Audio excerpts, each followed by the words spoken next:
Uume usiposimama asubuhi ni dalili ya uwepo wa uchovu wa mwili, msongo wa mawazo au mzunguko duni wa damu mwilini, lakini pia hali hii inaweza ikawakilisha uwepo wa tatizo la upungufu wa nguvu za kiume. Iko hivi, unapoona hali hii imekuwa ikijitokeza mara kwa mara, okay? Kwa sababu huwa sio lazima maumbile yasimame kila siku, ila inapojitokeza mara kwa mara au ni muda mrefu maumbile yako yaishaacha kusimama asubuhi, okay?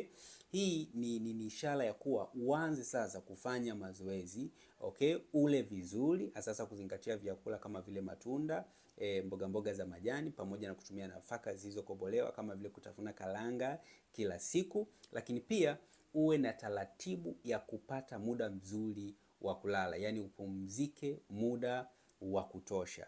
Afya ya mwanaume huonekana asubuhi.